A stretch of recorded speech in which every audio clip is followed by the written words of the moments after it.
Now, for those of you guys that are rooting for a Trump victory, here's the last time. The last time Trump won, this is what happened. It's amazing to think about. Last time he won was September or November 2016. And that was when Bitcoin was around $700. That was when Bitcoin was below 1,000. And then Bitcoin didn't stop until it hit $20,000. And I remember that. I remember that because I got back in Bitcoin early 2017 when it first hit 1,000 once again. So I was like right there. I got out of the market in 2014 when it started coming down. It went as low as like $160, but I got out before then. I didn't understand the market back then. I didn't really understand Bitcoin. I think no one really believed Bitcoin that much back then, but some people hodled, and good for them, and they became billionaires.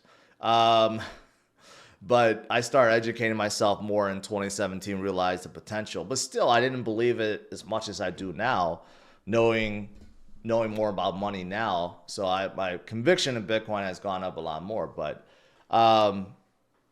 yeah, that was when I truly came in, and I didn't start this channel until the end of 2017. But going back to that, that was the last time Trump won. But that was a very different time than now, because you look at it, that was, if you look at it, it's 100 times higher now. You think about it, that's crazy, right? I know we're not quite at 70,000, but we were. But you think about it, last time he took office, Bitcoin was at 700 and we're at 70,000. That's in 8 years. We go from 700 to 70,000. That's 100x, right? That's not a 10x. That's 100x in 8 years. That's crazy. That's crazy. What about another 8 years? Are we going to do 100x? So that's 70,000 to 7 million? Probably not. We're probably not going to do another 100x in 8 years, but who knows? Maybe with endless inflation, we will.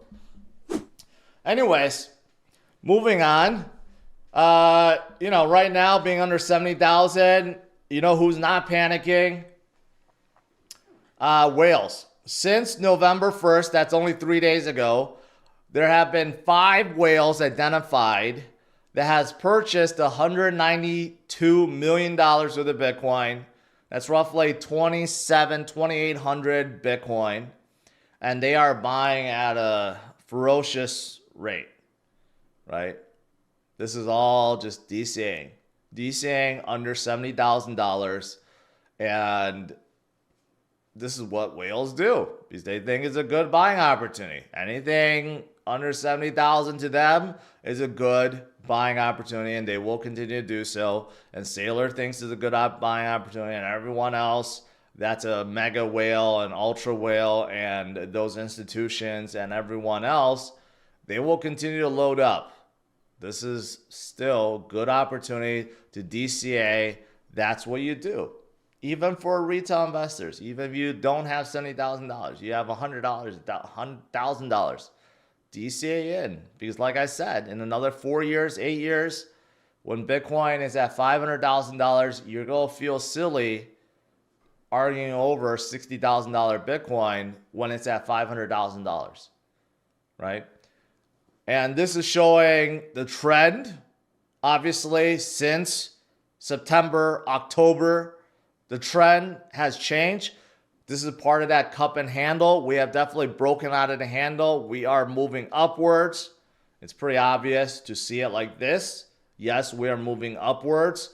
We were so close. We're 200 points away from breaking our all-time high. We will get back up there. There's no doubt about it. After election, probably right there.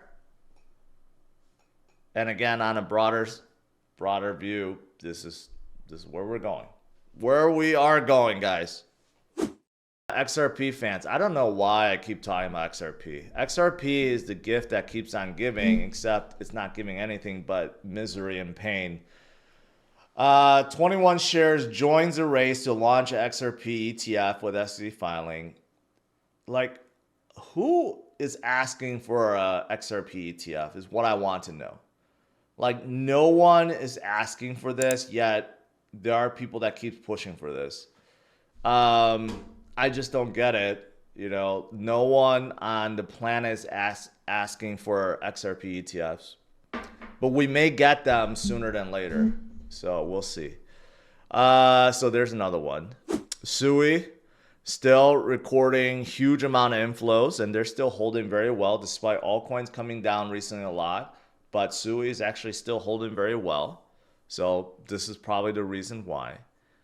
And then I saw this. Brian Armstrong's a little bit of hot waters. Someone, I don't know who he's responding to, that said that I spoke to a tier 1 project that raised close to 9 figures. And then this guy was like shitting on Binance. After wasting a year of due diligence on Binance, they finally received a listing offer. And he was saying Binance wanted a huge listing fee. And then Brian Armstrong of Coinbase said, well, you know, all listings on Coinbase are free. So, you know, tell them to drop us a line. And then Andre Cronin from Phantom said, oh, that's BS. Binance charges $0. Coinbase once upon a time asked us for $300 million to list. Then they asked 50 million, 30 million, and 60 million. So Andre's like, lots of respect, that's simply not true. And then Justin Sun of Tron also said the same thing. Coinbase required us to pay 80 million worth of Tron and then demanded a 250 million BTC deposit on custody. So that's also like 300 plus million. So it's not a listing fee, but it's a demand to like put money in there. So two big, well-known people came out and said Coinbase, even though they're not asking for a fee, but they're making demands. So that doesn't make Brian Armstrong look good at all.